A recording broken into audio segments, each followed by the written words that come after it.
ঈদের সিনেমা বলে কি কোনো জনরা আছে? ঈদের সিনেমা আসলে কি জিনিস?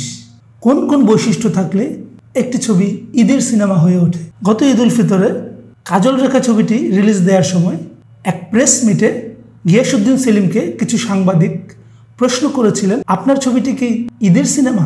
তখন বেশ চটে গিয়েছিলেন গিয়াসউদ্দিন সেলিম। তিনি পাল্টা প্রশ্ন করেছিলেন, তবে কি তেলেগু সিনেমা, তামিল সিনেমা বানালেই সেগুলো ঈদের সিনেমা? গিয়াসউদ্দিন সেলিমকে এই প্রথম নয়, এর আগেও অনেক নির্মাতাকে একথা শুনতে হয়েছে। তাদের সিনেমাটি আসলেই ঈদের সিনেমা হয়েছে কিনা। আসলে এক সুন্দর সকালবেলা ঈদের সিনেমা কথাটি চালু হয়নি। এই কথাটি বাংলাদেশে চালু আছে সেই 60-এর দশক থেকে।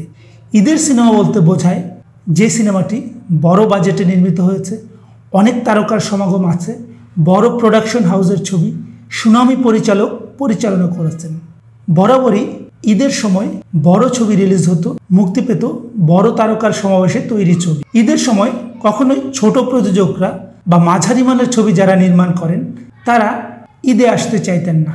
তারা ভয় পেতেন বড় প্রযোজনা সংস্থার সঙ্গে লড়ে তারা বাজারে টিকতে পারবেন না। ঈদ যেহেতু একটা উৎসব, সেই সময় বড় ছবি রিলিজ হলে দর্শকরাও বিনোদিত হওয়ার সুযোগ পেতেন। সারা বছর সিনেমা হলে যান বা না যান, ঈদের সময় সপরিবারে যেতে হবে, এটাই ছিল এক সময়ের সংস্কৃতি। ফলে ঈদে এমন ছবি আসতো যে ছবিটি নিরীক্ষাধর্মী ছবি নয়, সাহিত্যভিত্তিক ছবি নয়, কিংবা নতুন শিল্পীদের নিয়ে তৈরি ছবি নয়।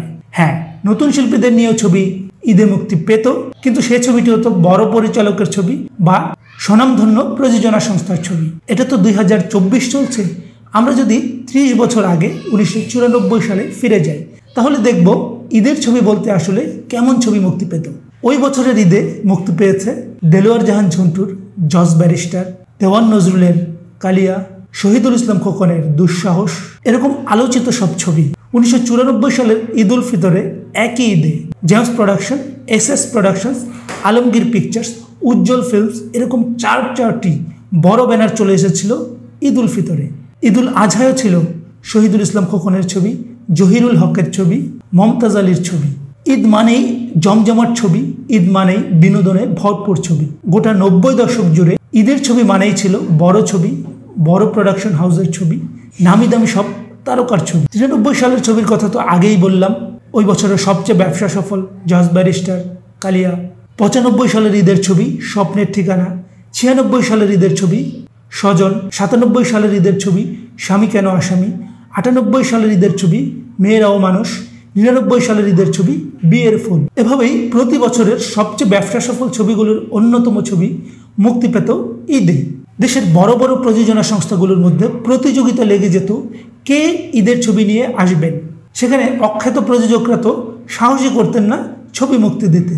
এমনকি হল মালিকরা এই সমস্ত ছবিতে আগেভাগেই টাকা ঢালতেন, অর্থাৎ শুটিংয়ের সময় তারা অ্যাডভান্স মানি দিয়ে রাখতেন যেন ঈদের সময় তারা অবশ্যই ছবিটি পান। ঈদের ছবি বলতে এরকমই বড় ছবি বোঝানো হতো। শুধু ঢাকায় নয়, বোম্বেতেও এই চর্চা ছিল। দিওয়ালিতে বছরের সবচেয়ে বড় আলোচিত ছবি মুক্তি পেত। দিওয়ালির ছবি কোনগুলো? 1993 সালের ছবি বাজিগর, 94 সালের ছবি আন্দাজ আপনা আপনা, 95 সালের ছবি দিলওয়ালে দুলহানিয়া লে যায়েঙ্গে, 96 সালের ছবি রাজা হিন্দুস্তানি, 97 সালের ছবি দিল তো পাগল হ্যায়, 98 সালের ছবি কুছ কুছ হোতা হ্যায়, 99 সালের ছবি হাম সাথ সাথ হ্যায়। দিওয়ালির সেই চর্চা কিন্তু এখনো আছে। এখনো দিওয়ালি মানেই বড় ব্যানারের ছবি, বড় তারকার ছবি। শাহরুখ খান, সালমান খান কিংবা অক্ষয় কুমার ছাড়া কিন্তু দিওয়ালির ছবি হয় না। একইভাবে বাংলাদেশেও ঈদের ছবি মানেই ছিল বড় তারকার ছবি, শাবানার ছবি, আলমগীরের ছবি, ইলিয়াস কাঞ্চনের ছবি। ঈদের ছবির জন্য তো রীতিমতো বিখ্যাত ছিল SS প্রোডাকশনস। তারা প্রতি ঈদের ছবি নিয়ে আসতো। 93 সালে আনে অবুঝ সন্তান, 94 সালে দুঃসাহস, 95 সালে কন্যাদান, 96 সালে ঘাত প্রতিঘাত, 97 সালে স্বামী কেন আসামি, 98 সালে মেয়েরাও মানুষ এবং 99 সালে স্বপ্নের পুরুষ। আর সাম্প্রতিক বছরগুলোর যদি কথা বলি, তবে দেখা যাচ্ছে প্রতি ঈদেই শাকিব খানের ছবি থাকছে। এমনও ঈদ গেছে 4 ছবি রিলিজ হয়েছে ঈদে তার। এখন প্রতি ঈদে বড় ছবি বলতে বোঝায় শাকিব খানের বড় প্রোডাকশন হাউসের সঙ্গে কোলাবোরেশন, যেমন শিকারি, নবাব, পাসওয়ার্ড, এই সমস্ত ছবি কিন্তু ঈদের ছবি। তাই ঈদের ছবি বলতে একটি বিশেষ ধরনের ছবি বোঝায়। যেন তেন ছোটোখাটো ছবি ঈদে দর্শকরা দেখতে চান না। দর্শকরা দেখতে চান বড় ক্যানভাসের ছবি, বড় পরিসরের ছবি।